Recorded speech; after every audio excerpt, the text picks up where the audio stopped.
Welcome back to The Vocalist. We've got another long one today, so take a moment, pull up a chair. This is the official audio for Supper's Ready by Genesis. Here we go.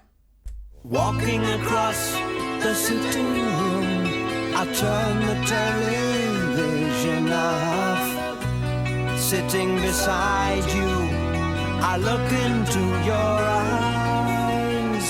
As the sound of motor cars fades in the nighttime, I swear I saw your face change.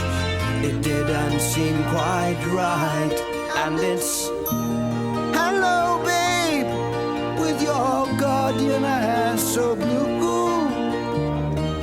Hey, my baby, don't you know our love is true?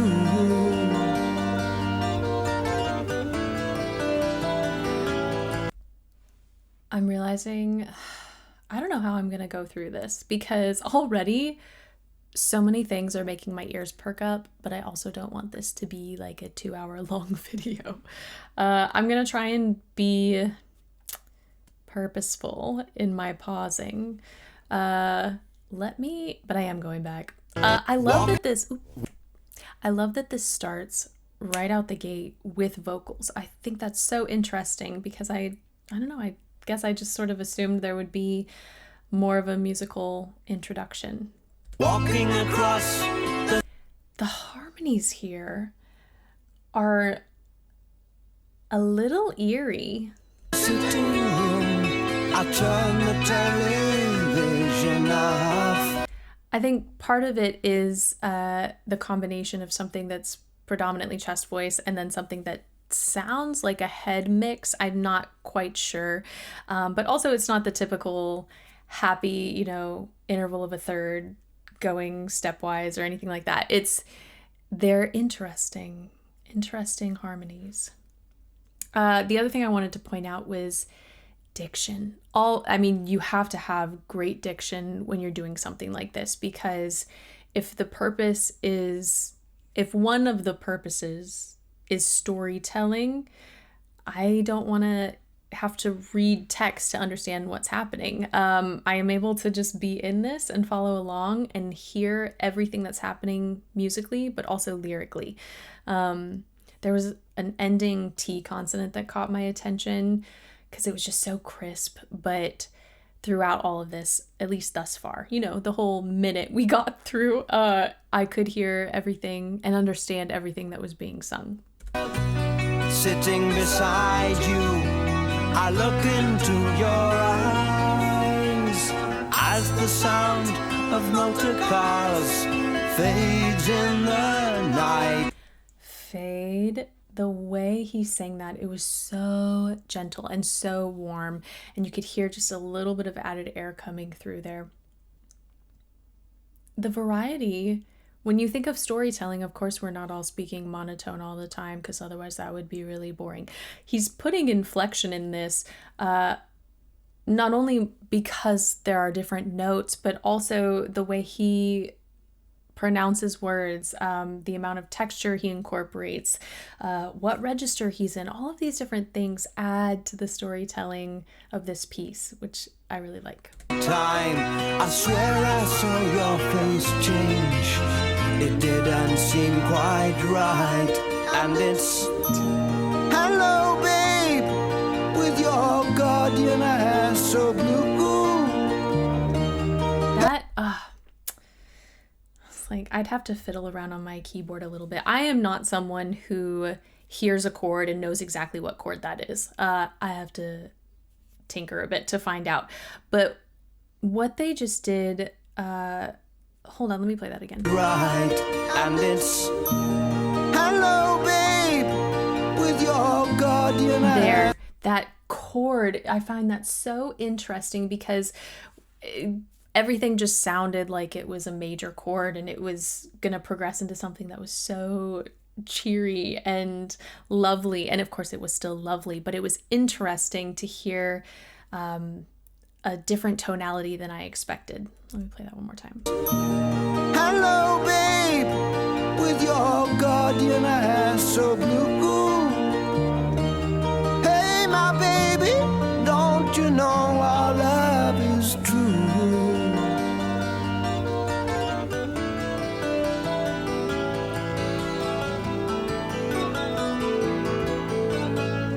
coming closer with our eyes. A distance falls around our bodies. Out in the garden, the moon seems very bright. 6 saintly shrouded men move across the... Let me get that again. I don't know if it was syncopation or if my mind just started to wander and I didn't realize what was happening. The moon seems very bright. 6 saintly shrouded men move across the lawn slowly. The 7th walks in front with a cross held high in hand. And it's, hey babe, your supper's waiting for you. Hey my baby, don't you know our love is true? I've been so far from here, far from your warm arms. It's good to feel you again.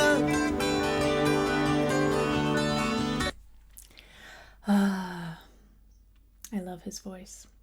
I think something of there's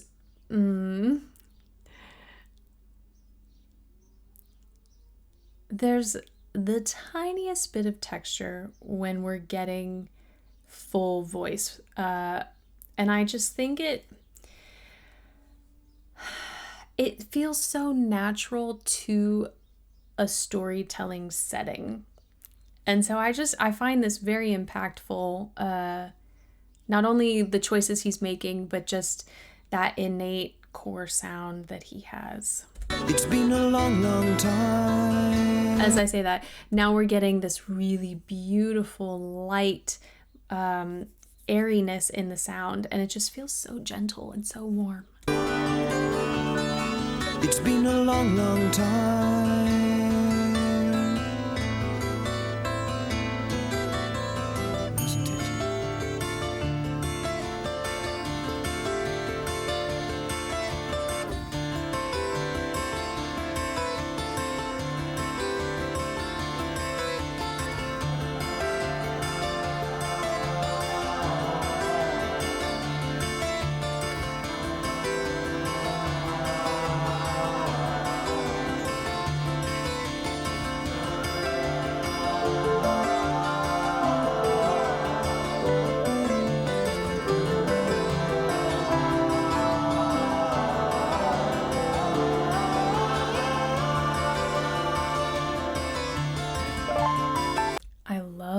That choral sound, and they kind of came in dynamically in sort of swells, and then it built at the end, which is really cool.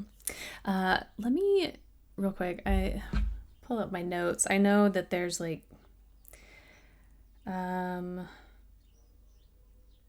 different sections, so I want to make sure I know each section, and granted I'm getting this from Wikipedia, but so it says part 1 goes until the 3-minute 47-second mark, and it's 2 lovers are lost in each other's eyes and found again transformed in the bodies of another male and female. So, continuing.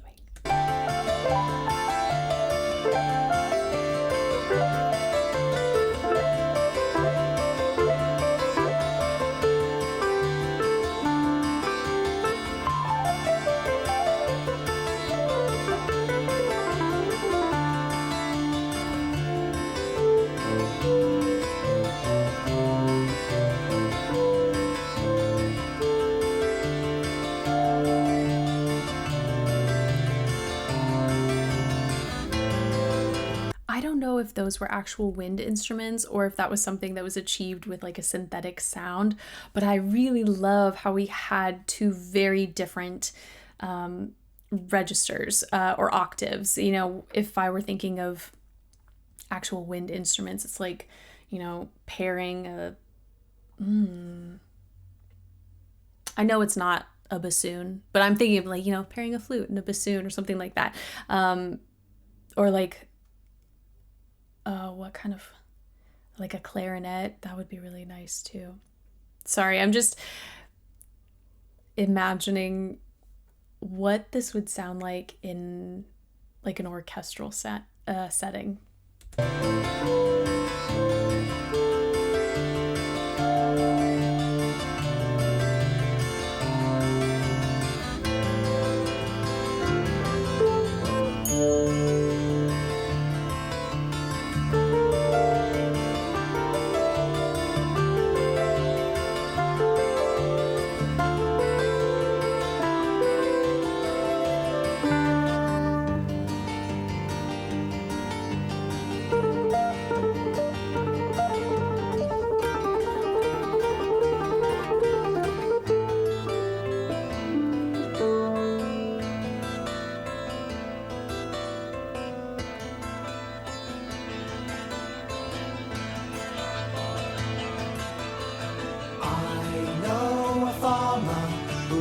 After the farm,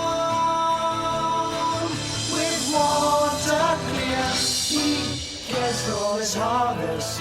Okay, hold on. I'm gonna back this up to what should be this, like, the progression into this next section or next part. So it's titled The Guaranteed Eternal Sanctuary Man.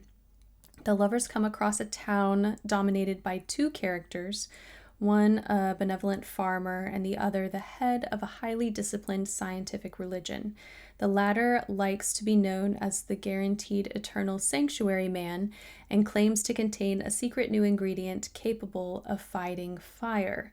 This is a falsehood, an untruth, a whopper, and a taradiddle, or to put it in clearer terms, a lie.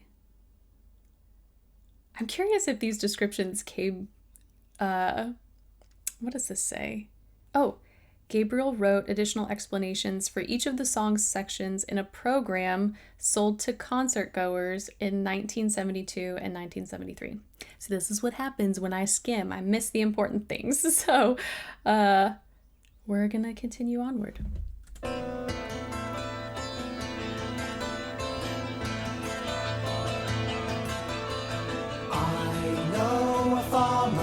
Who looks after the farm with water clear, he cares for his harvest.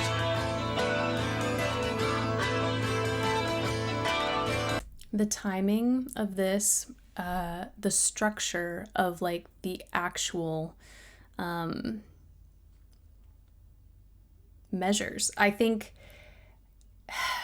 when you don't just have, 4/4 throughout, well, in this case, a 20-minute song, it helps the listener's ears sort of perk up and pay closer attention, which I think is important, again, when you think about storytelling and what they're trying to achieve with this piece. I know a fireman who looks after the farm.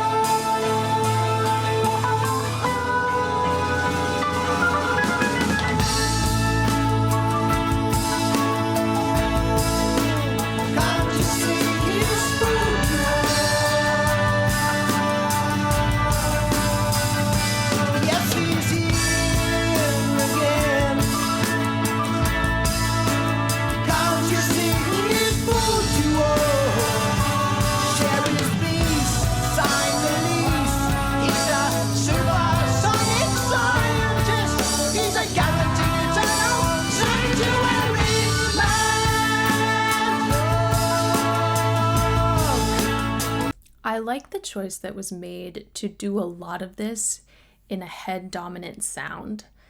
Even I don't know if I heard the line quite right, but he's fooled you all. It's almost done in a slightly more gentle comedic way as opposed to like admonishment, shame on you, he fooled you all. It's just an interesting choice. And I, of course, this early in a piece, I think it's good that they kept it a little light-hearted. I don't know how this is going to progress. I'm literally reading these program notes one at a time so I don't spoil the surprise. But yeah, a lot of both in like the harmonies and the additional vocals, but also in the lead vocals, a lot of head dominance, which is really interesting. Look into my mouth and cry. And all the children lost on many paths. I bet my life you'll walk inside, hand in hand, land in land, with a spoonful of miracles. He's a guaranteed eternal sanctuary.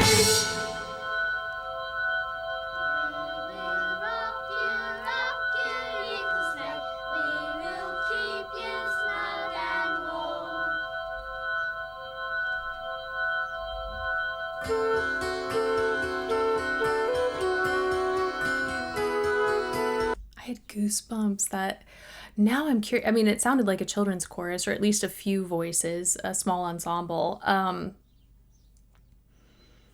don't know if they get incorporated later on as well or not. But okay, so this next section I think is pronounced Iknaten, and it's a con and their band of merry men. So, who the lovers see clad in grays and purples, awaiting to be summoned out of the ground. At the GESM's command, they put forth the bowels of the earth to attack all those without an up-to-date eternal life license, which were obtainable at the head office of the GESM's religion. This is so interesting.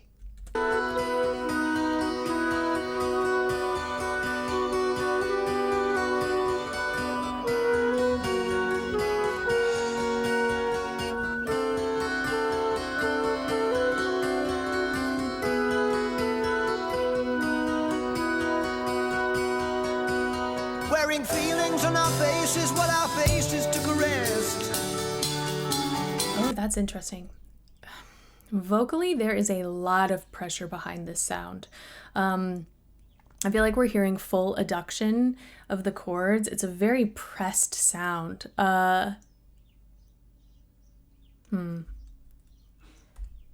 And if you think about what we've heard previously, I think in the first section there was more texture. The second section or part, a lot more head voice. Now we're getting a really pressed sound, even though it's not particularly loud. It's almost speech-like.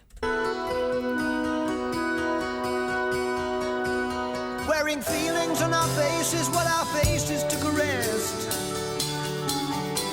We walked across the fields to see the children of the West.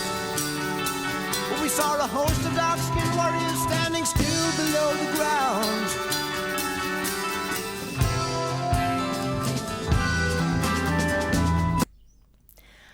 I don't think I've ever thought of this before when listening to Peter Gabriel's voice, but in this section, I am reminded of Lin-Manuel Miranda's voice.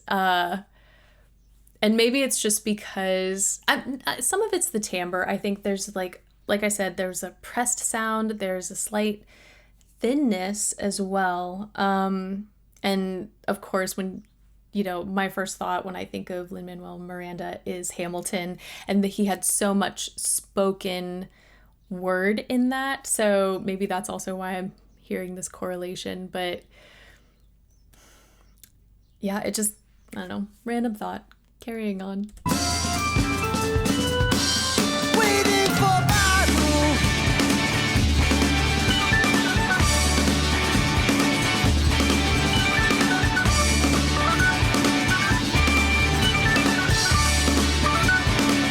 There's so much happening, and I'm trying not to pause every musical section, but you can hear the drums, you can hear that sort of higher da-da-da-da-da theme. There's something else I heard.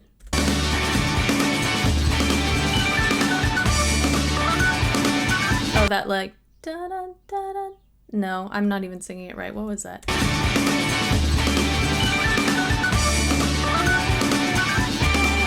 It's da-da-da-da-da-da-da. And then so many cool things. Fights begun, they've been released, killing for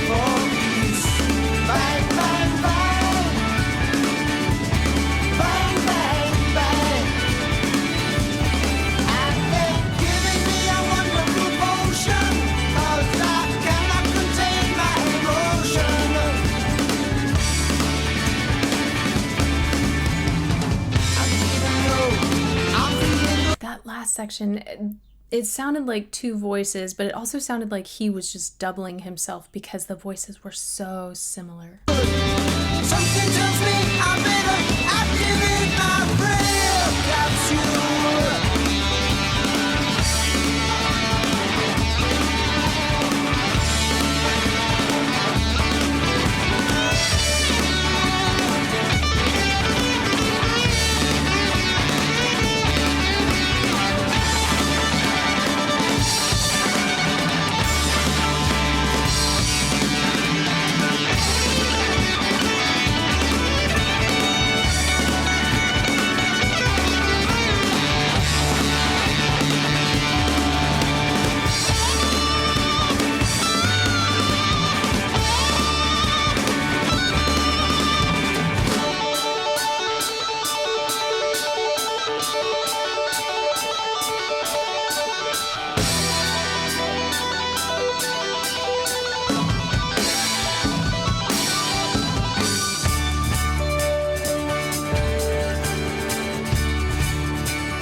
I love that.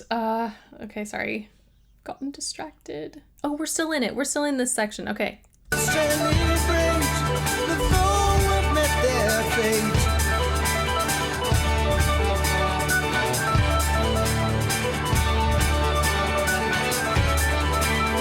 Order for rejoicing and dancing has come from our world. Dancing. That is an interesting sound. Let me play that a couple more times. And dancing. You can hear kind of that little flip. To me, that signals kind of the edge of a mixed voice, and then it sounds. I have a hard time believing it wasn't intentional. So it sounds intentional to me, but if you hear that sound, even from your own voice, and you're like, what just happened? It's just a matter of head voice trying to take over a little bit. Let me play that again. Has come from our world. Oops, I didn't back it up. Order for rejoicing and dancing. Yeah, to my ears, it sounds like he was intentionally giving a little slide in there because it doesn't crack or break. There's a slight sort of yodeling effect, but it just sounds like he lightened enough so that head voice took over, but the transition was smooth. Sometimes that happens in our own lives and it's not so smooth, but it's just on the word dancing. I mean, what a great choice. I don't know. I just caught my ear. Has come from our world.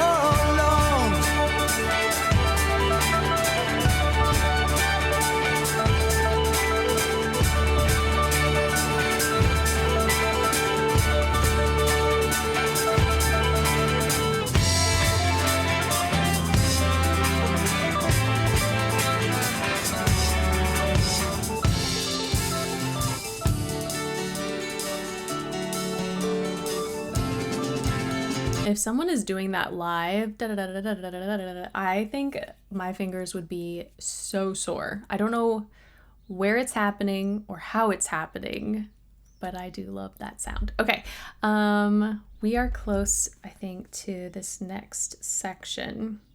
Yes, so I think we're in the transitional point. So part 4 is called How Dare I Be So Beautiful, in which our intrepid heroes investigate the aftermath and the battle and discover a solitary figure, obsessed by his own image.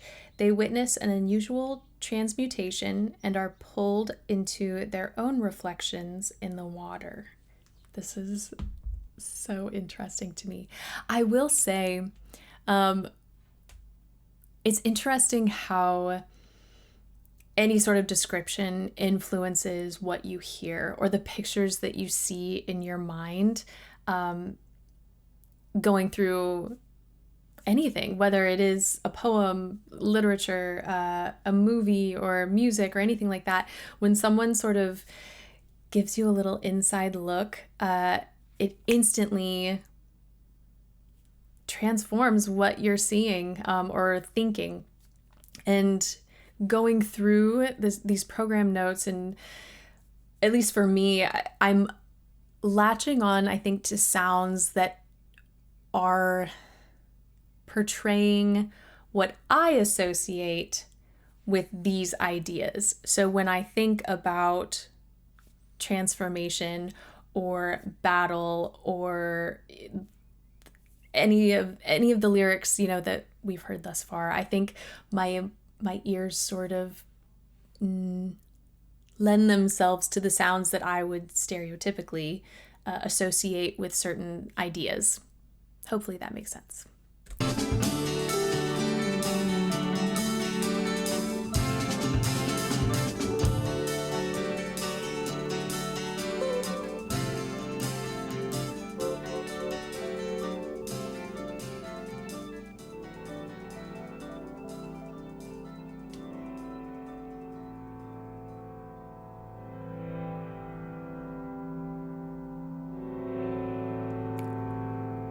Wandering in the chaos the battle has left, we climb up the mountain of human flesh. Hold on, I gotta back up.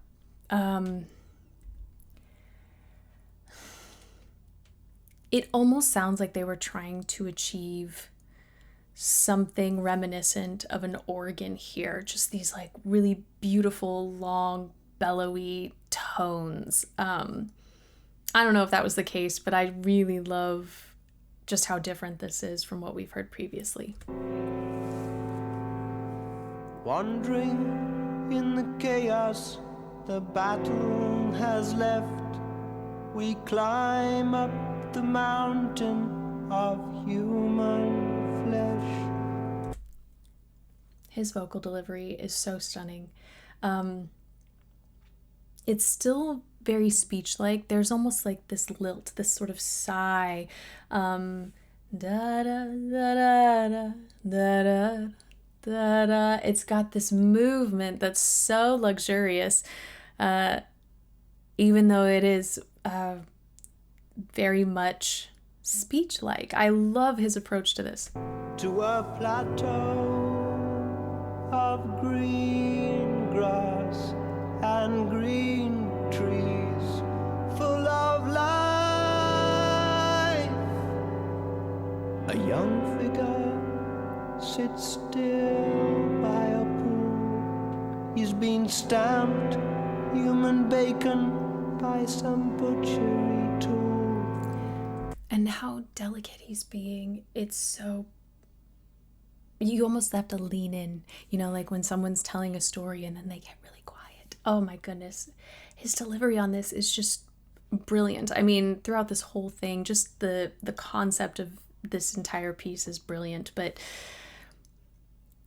if you're going to do it, do it right, And that's exactly what he did here. It's so thrilling.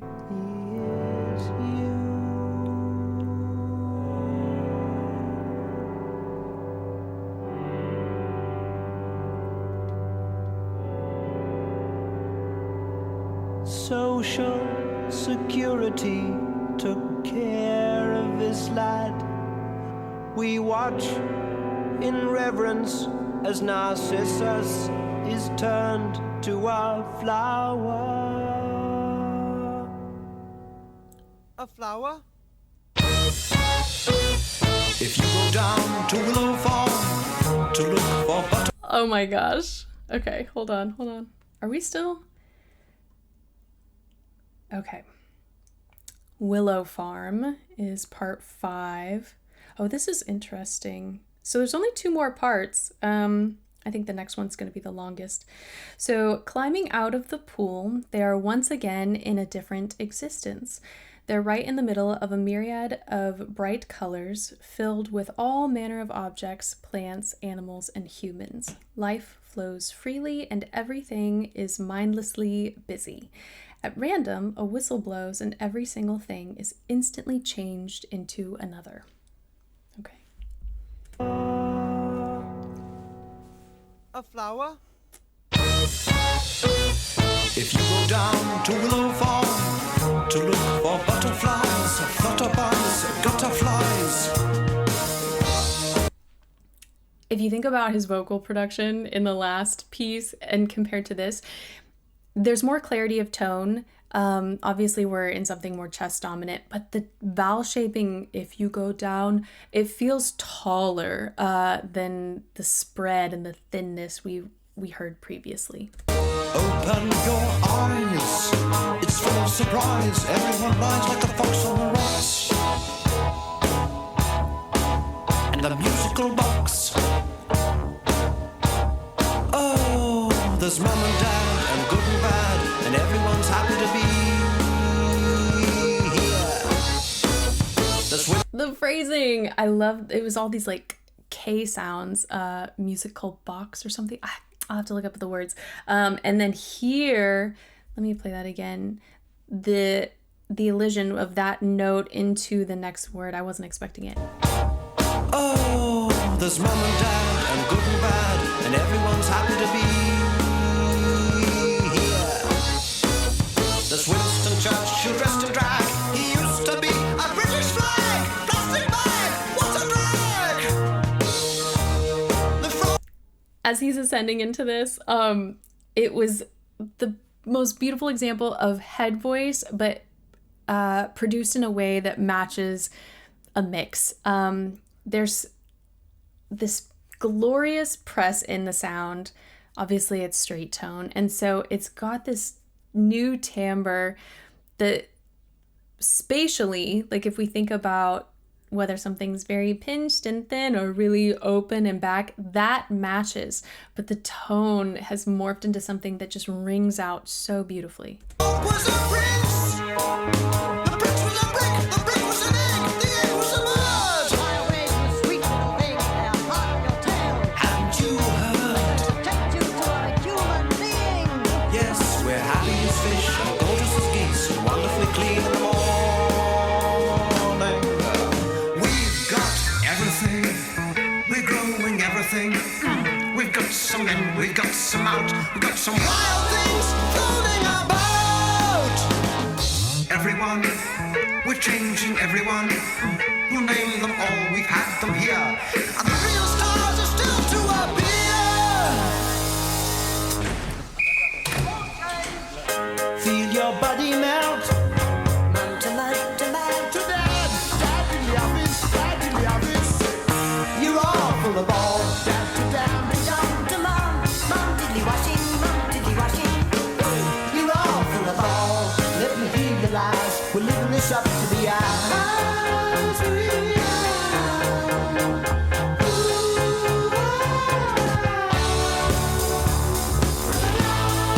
How did they come up with this? We're in the same section. I had to check. I love this very huge shift musically. I think it's so interesting. The characters that we're hearing throughout, also very interesting, and the way they're delivering the lines. I almost just don't know what to pay attention to because there's just so much to absorb. Mama, I want you now. As you listen to my voice, to look for hidden doors, tidy floors, more applause. You've been here all the time, like it or not, like what you got, you're under the soil. It's deep in the soil. So we'll end with a whistle and end with a bang, and all of us fit in our places. Okay.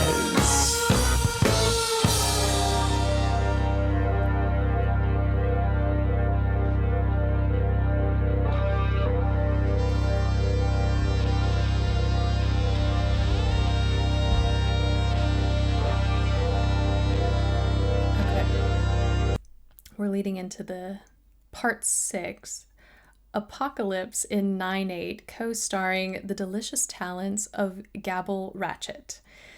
At one whistle, the lovers become seeds in the soil, where they recognize other seeds to be people from the world in which they had originated. While they wait for spring, they are returned to their old world to see Apocalypse of St. John in full progress.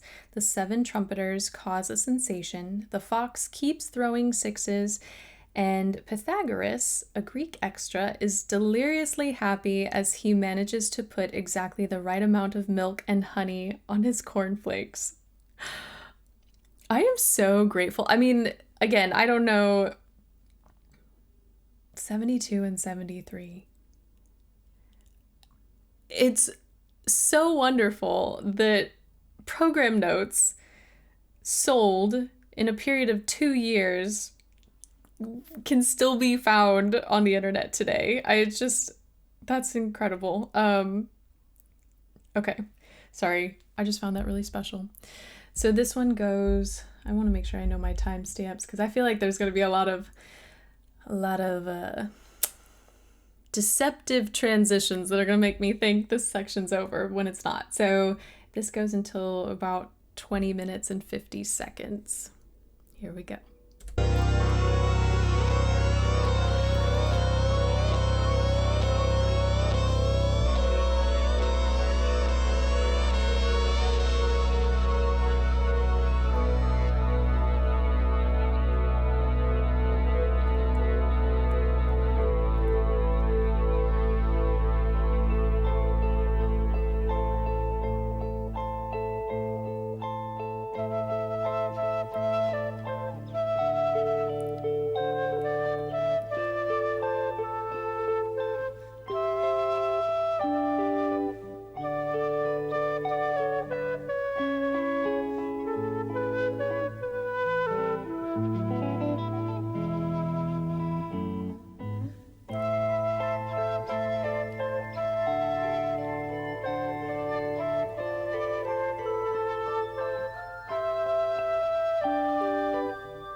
I love musically so much what they did here. You get those gorgeous chime sounds with the flute, and then at the very end of each phrase, it seems the guitar comes in ever so gently and then it disappears.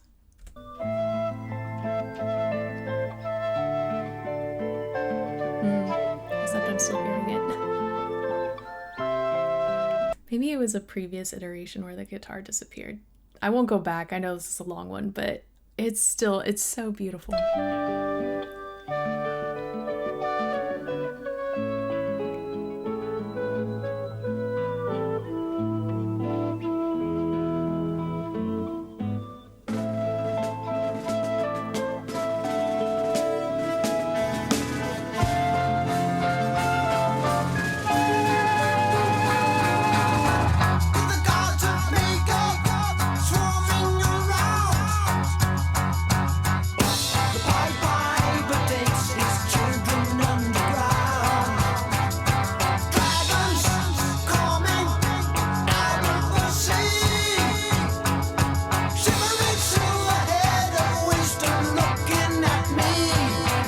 This tone I love so much.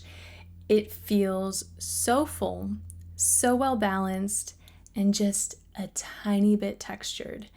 And hearing it after that gorgeous, almost ethereal musical introduction, it's just fascinating to me.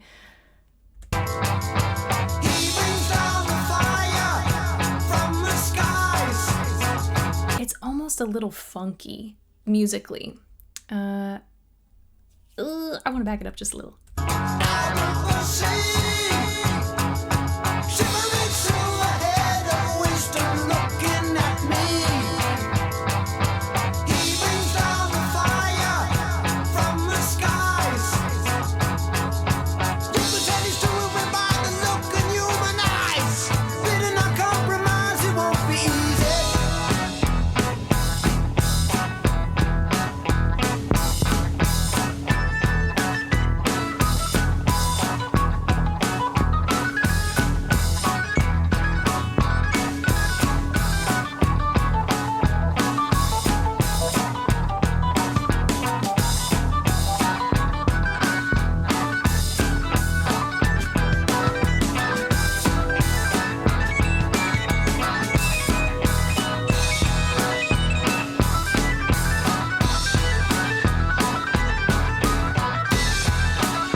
I'll get this transition again. The build into that, it almost just kind of like I don't know, makes your spine stand up.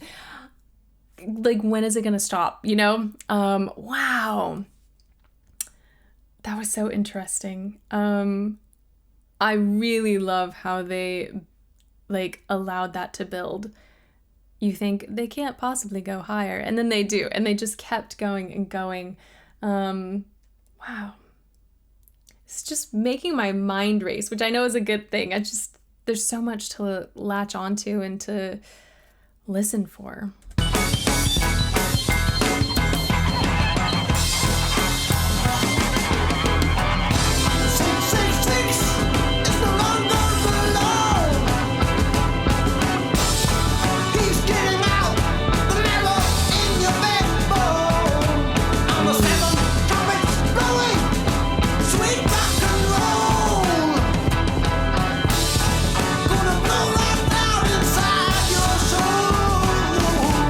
There is a definite shout approach happening here. We're also getting more texture, but it's interesting the few moments he decides to sing through the line. I think it just, again, kind of makes you pay a little closer attention.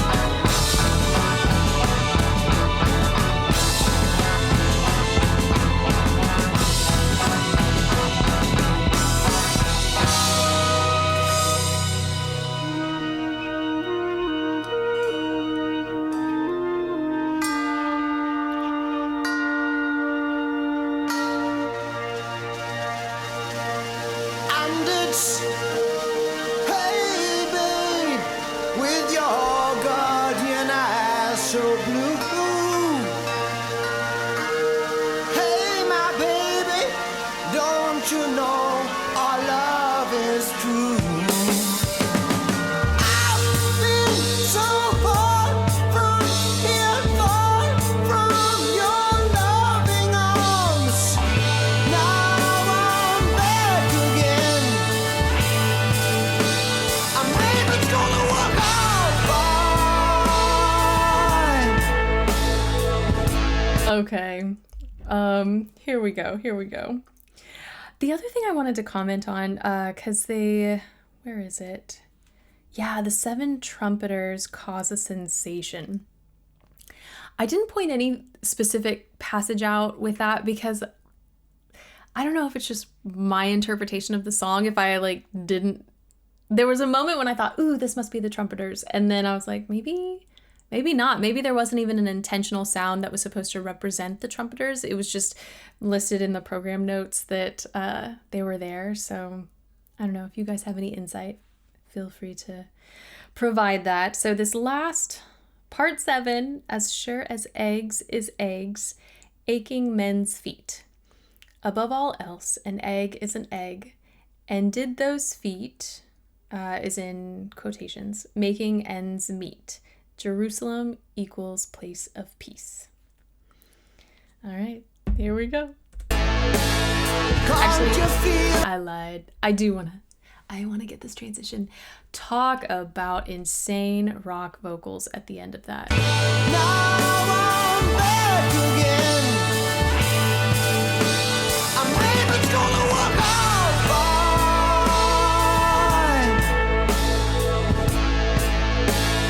Can't you feel our souls ignite?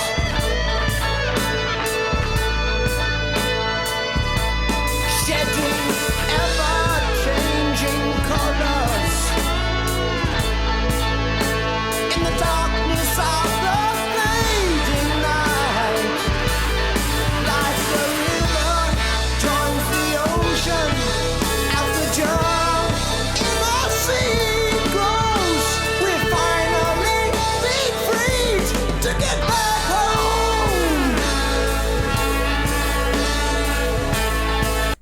texture is remarkable. The fact that he can do that and still zip up the chords, have full pressed sounds, and then other times the most velvety, warm, light tones. It's just, I love the variety. There's so much, and I just think that's so fun to hear. There's an angel standing in the sun.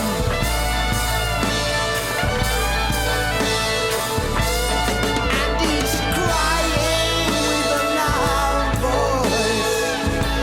This is the supper of the mighty one.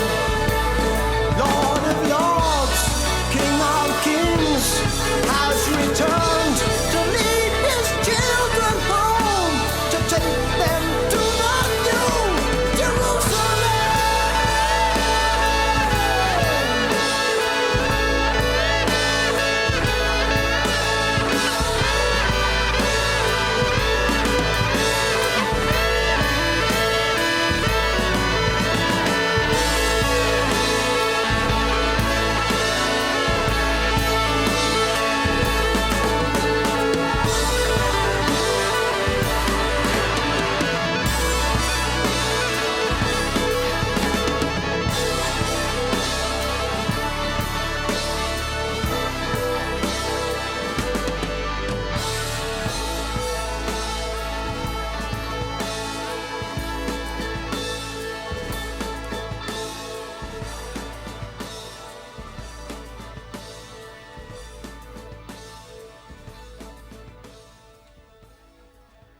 I wasn't ready for it to end.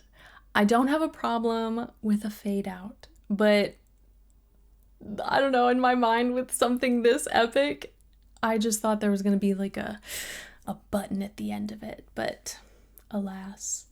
Oh, I really liked that section. I didn't pause it at the time because we were nearing the end, but that almost siren sound, but it was so crunchy. I just thought that was such an interesting choice.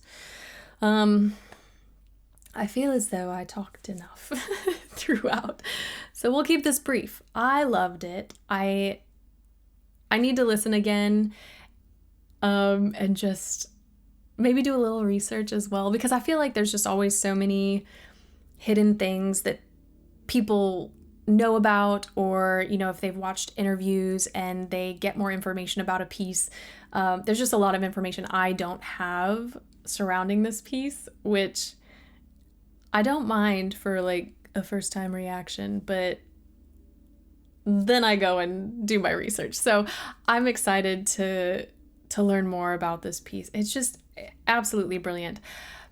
One thing that did cross my mind, I'll be brief, I hope, is musical learning styles are just so varied, not only from genre to genre, but just, you know, how people perform and how they are trained to work on music.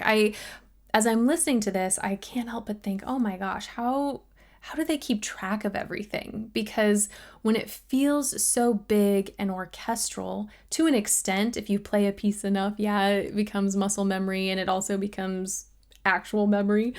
But I think for me personally, I'm just so used to, you know, counting bars, and that's how I know when to come in. Yes,